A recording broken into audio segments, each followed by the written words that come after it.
एक विशाल दानव था, लेकिन उसकी मुंह इतना छोटा था कि वह ठीक से कुछ भी खा नहीं पाता था। वह बहुत भूखा था, इसलिए उसने तुरंत अपने नौकर से खाना लाने को कहा। सबसे पहले वह एक भुना हुआ चिकन उठाता है और उसे अपने मुंह में डालने की कोशिश करता है, लेकिन चिकन इतना बड़ा होता है कि अंदर जाता ही नहीं। गुस्से में वह चिकन को एक तरफ फेंक देता है। फिर वह एक अंडा उठाता है, मगर वह भी निगल नहीं पाता।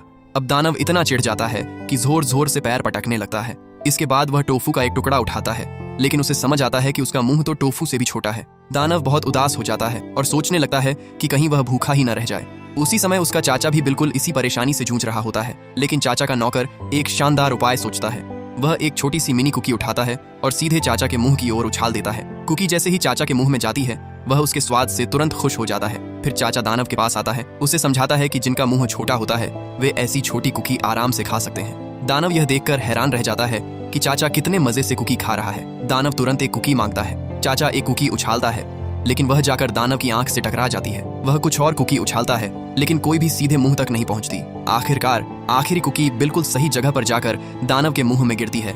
दानव खुशी से झूम उठता है क्योंकि आखिरकार उसे कुछ खाने को मिला, लेकिन एक कुकी उसके लिए बिल्कुल काफी नहीं थी। तभी उसकी नजर एक प्लास्टिक सर्जरी क्लिनिक के विज्ञापन पर पड़ती है। वह सोचता है कि अगर मुंह बड़ा हो जाए तो समस्या खत्म हो जाएगी, लेकिन सर्जरी बहुत महंगी होती है और उसके पास इतने पैसे नहीं होते। उसी वक्त चाचा मुस्कुराकर कहता है, इतने पैसों में सर्जरी कराने के बजाय क्यों ना उतने ही पैसों से ढेर सारी कुकी खरीद ली जाए। ये सुनकर दानव को बात समझ में आ जाती है। फिर दोनों मिलकर कई पैकेट कुकी खरीदते हैं और खुशी खुशी साथ बैठकर उन्हें खाने लगते।